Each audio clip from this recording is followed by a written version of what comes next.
Diálogo Franco, oferecimento Hospital Maternidade Policlin, a maior estrutura hospitalar da região, agora em Taubaté.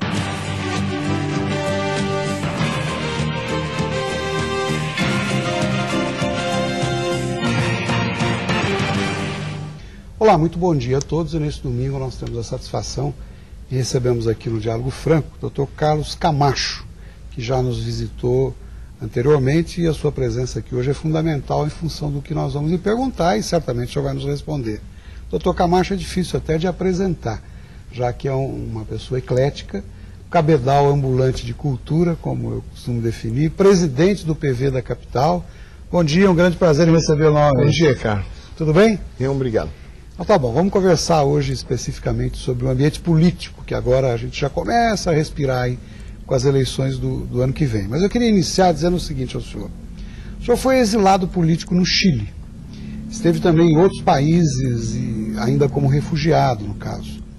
Aquele Brasil que o senhor viveu, aquela época que o fez, inclusive, exilar-se, comparando-se com o Brasil de hoje, esse Brasil nosso de hoje melhorou, está pior? Qual a comparação que o senhor faz? Qual a análise que o senhor faz, doutor Camacho?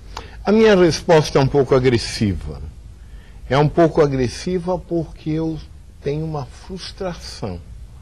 O país que eu estou legando aos meus filhos definitivamente não é o país que eu recebi dos meus pais. Eu estou legando um país que, embora tenha tido grandes avanços em certos momentos, como a nossa Constituição, não conseguiu preservar tudo o que de bom existia. O mais importante, a dignidade que caracterizava o povo brasileiro, a fé que o brasileiro tinha em si mesmo e no seu futuro, e esta coisa extraordinária que tínhamos, a segurança de sempre contar com seu vizinho, que mais que um vizinho, era um amigo, um membro da família. Havia solidariedade. Absoluta, total e irrestrita. Então, infelizmente, o senhor saiu daqui com um país melhor no passado do que ele hoje é. Que eu estou legando. Nós regredimos. Regredimos, definitivamente. Lamentável. E o senhor, que é o líder, fundador do PV, eu queria comentar consigo o seguinte. Segundo José Augusto de Pádua, professor da Universidade Federal do Rio de Janeiro, historiador e ambientalista, Marina Silva, que está chegando aí agora nas hostes do PV, nós vamos falar sobre isso também, ela tentará depurar o PV dos oportunistas. Como o senhor interpreta essa declaração, o senhor que está há tantos anos no PV? Veja bem, ninguém vai depurar o PV daquilo que ele não tem. Eu aceito e concordo que a vinda da nossa querida senadora significou um aumento quantitativo nos pedidos de filiações. Que ela nos ajude a depurar os oportunistas que tratem de vir, sim, mas oportunistas dentro do PV, isso nunca existiu. Nosso país sempre se caracterizou por ser um núcleo de resistentes sérios, um núcleo no qual o cerne se chama ética. E o PV aqui, o senhor considera que é um partido puro, entre aspas, comparativamente até a outros países do mundo? Altamente puro, altamente ético e que faz da moral o seu elemento basilar de crescimento, o seu elemento basilar, o seu cartão de visita à sociedade. É bom saber que o senhor acredita nisso, eu o conheço bem, sei que o senhor acredita, mas a gente sabe também que em todo ambiente existem as exceções, né? Às vezes a laranja podre está aí, enrustida, e talvez seja uma oportunidade no crescimento do partido para que elas apareçam, não é, doutor Camacho? É uma realidade, é dizer, nada melhor do que deixar o mosto fermentar para se conhecer a qualidade do vinho que resultará. Sem dúvida. Doutor Camacho, e a candidatura de Marina Silva à presidência da República tem chances reais ou apenas vai encorpar o partido e criar embaraço ao presidente Lula, que a defenestrou do ministério? Veja bem, em primeiro lugar, a própria lei nos proíbe de estarmos falando de a candidata. Nós estamos falando de uma pré-candidata, como pré-candidato são todos os demais militantes do Partido Verde.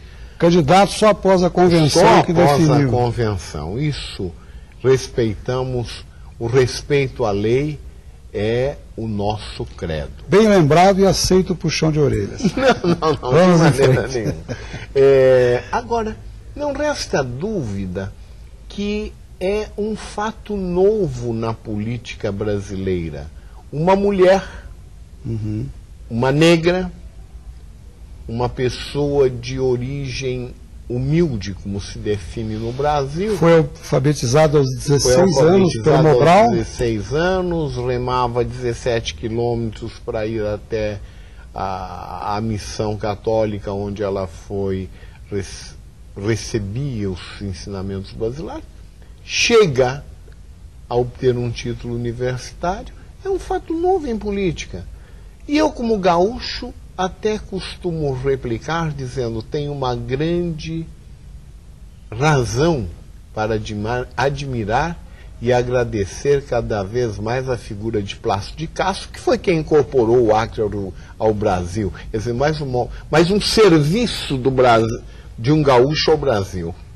E o senhor entende, voltando à colocação inicial, a candidatura é para valer, não é só para incomodar o presidente Lula?